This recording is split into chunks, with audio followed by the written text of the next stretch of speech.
إذا كنت جزائري اضغط لايك للفيديو واشترك بالقناة.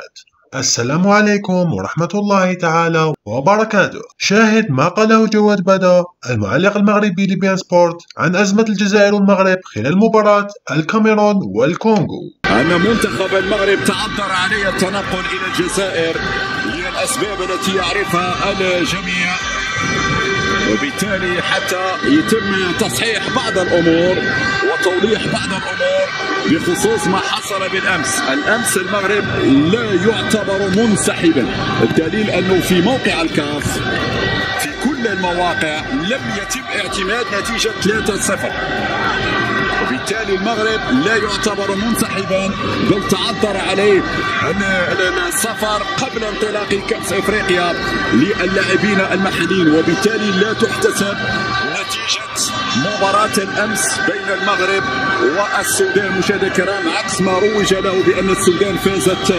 بالانسحاب 3-0.